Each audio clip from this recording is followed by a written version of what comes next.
Hey guys, I'm gonna do probably gonna do a series. It's kind of an experiment. I want and any kind of feedback I can get on this, comment wise or email wise. I would love to have questions, comments. Tell me where I'm wrong when I am. But what I would like, I'll call it something like creation theoretics or theoretical creationism. I do not believe that. I do not believe in any kind of Darwinism. Do I believe species are fitted with DNA to adapt to their surroundings? Certainly, but a dog just becomes a different breed of dog to fit his surroundings. He doesn't never become an elephant, or he never becomes an intermediate species between a dog and like a human. There are none of those, and that's a problem even for Darwin himself. They say they've come a long way, but they haven't. Nothing's changed. In fact, science now they're looking for other ways that life on Earth could have started. And when they find it, they're looking at asteroids and comets out in deep space that have bacteria in them that, they say could have seeded life on Earth. Well, the process of bacteria we still have bacteria. They didn't evolve into something more special. They were just stronger bacteria. That's all. If you use antibiotics, all the ones that survive, they have children. You use stronger antibiotics. You keep doing that. The ones that survive are just bacteria immune to those antibiotics. They're not bacterias that become rodents, anything like that. Well, that's what they're asking you to believe, and that's what they're trying to teach you in school. But there's no sense in that. So, were evolutionary processes used geologically? Well, whether they were used in or not, the fact is that erosion and stuff does happen. And you can mark to a certain date when an event happened, but you have to know the beginning date. Like, you couldn't say, well, this tree or this rock wears a centimeter a year. You'd have to know where it started first, and then second of all, you'd have to know, you'd have to make sure it wasn't put there already, or even weather patterns were different, pressure was different. Had there been a catastrophe, that kind of stuff. Well, you can't say for certain anything happened if you weren't, with a great deal of knowing, because you don't know where to start from. Kind of like this. I hate to use this because it sounds uneducated, but look at it this way. If you were a traveler and say you lived on Mars and you came to Earth the day God breathed life into Adam, and Adam was another breathing soul, another speaking being, a living being, and you got here and you looked at him, and and he looked like you sort of. So he goes, you would assume as a scientist from Mars, well, let's see, he's not. If you knew anything about humans, I guess that's a bad example, but you would see, if God planted that garden on this day, created Adam on this day, then you could say, oh, well, he's a fully grown 30-year-old man, but he's only one day old. You see what I mean? Like, there has to be a beginning process. Well, this is where I want to go, and to follow me good, it's all going to be about sheer creation by the God of the Bible. And I mean, we can use any information we want, but it has to stick with Genesis and what we do know are facts scientifically. I'm not talking about wondering whether they're facts or theorizing that they're facts, but if we know facts, that's okay. We can use those, and we have to stick to what the Bible says. We all should have always agreed on what happened because it says so, but when I read it and somebody else reads it, we come up with a reasonably different opinion unless we're all taught the same, even though the words are the same. But we'll take this back to the Hebrew and get it good and do it a couple of times. I'll do this today, and I'll probably do another show in a minute. So this is kind of just like a warm up, like a little preview. But there's two things you got to know first. Number one, our days and God's days are not the same. And it's even spoken of that 1,000 days are but one day as to God, and one day is but 1,000 years, or 1,000 years. So I don't know if that's an exact interpretation to say, okay, well, God has it set up to where His days are 1,000 years to man's, or 1 year to man's 1,000 earth years, or is that just saying, in general, hey, 1,000 years can go by to man, but that's only a blink of an eye to God? Is it more of a random or generalized statement, or is it specific? Without that information, one can't do anything.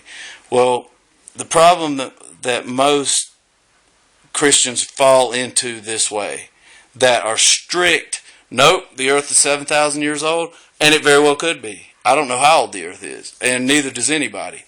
But God, there are several verses that talks about the earth is from old, from ancient times.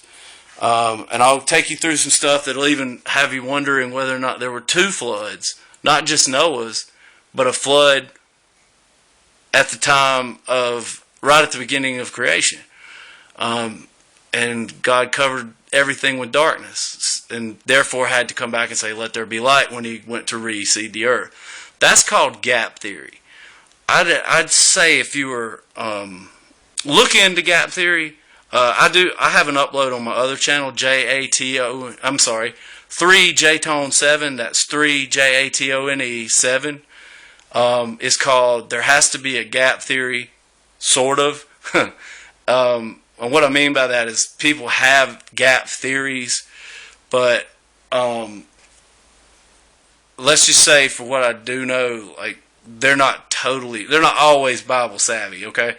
However, I agree with the gap part, but it doesn't have to be that way. A gap theory you need to know. So check that out, but I'll just run it down real quick for you.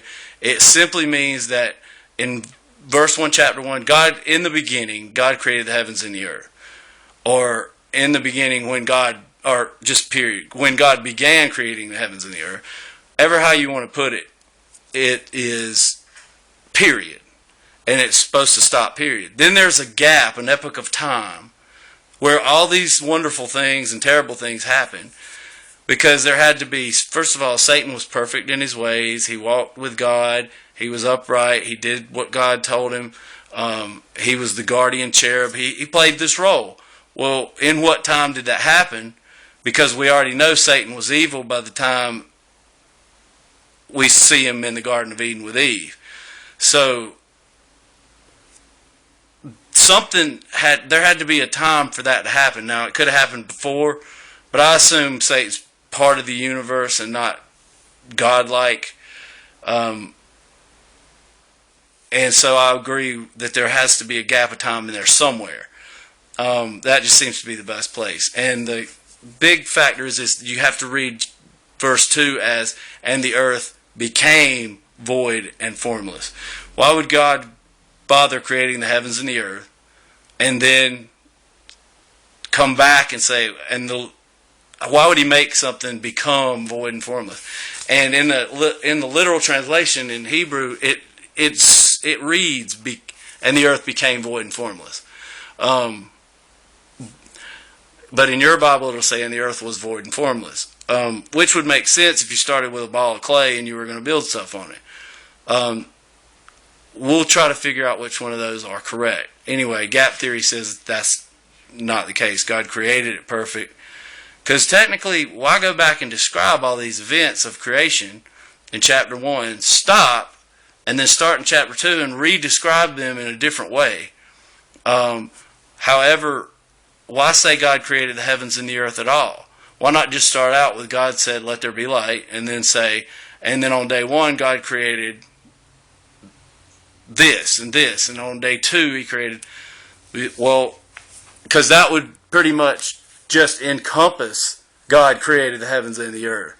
But that specifies the time. In the beginning, boom! It's when it started. God created the heavens and the earth. Or it doesn't add a timetable to it until we get till past God created light. Okay, or God put light on the subject. That's when it starts with days. Well, you can use that for accounts of how long. You could say, well, the Earth is this old.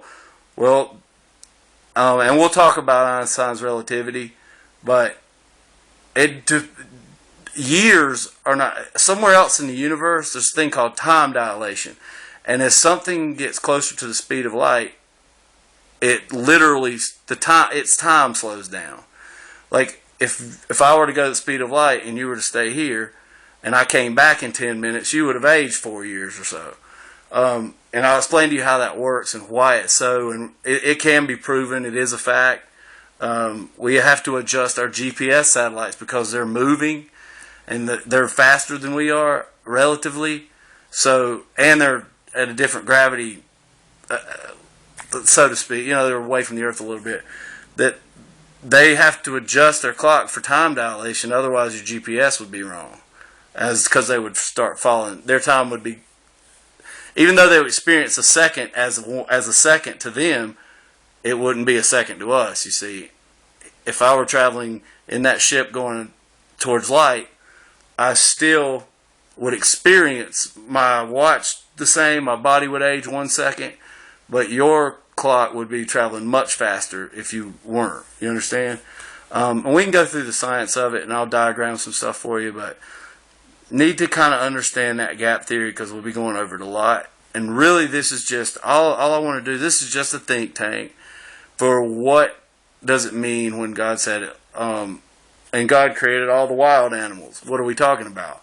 God said, let the ocean or let the waters bring forth life. Not God brought forth life and put it into the water. See, nobody pays attention to these details. Has nothing to do with your salvation, but it is a think tank on creation and a rethinking of it. However, I'm not saying like the people that say, okay, the earth is only 7,000 years old. It's possible. It really is. I mean, and everything could be exact to the date, but here's the problem I have with the 24-hour, 6-day thing. It says in morning and evening was the first day, and then morning and evening was the second day. So people say, oh, that's 6 days, see? I'm like, well, how do we judge a day? One rotation of the earth. So basically at that time it was like, well, the sun comes up, the sun goes down, and when it comes back up again, that's the next day. Well, how could that be? Because God didn't even create our sun until day 4. So I don't know. But we'll find out together, and I think it'll be fun, and you guys just, comment up for me. Let me know. All right.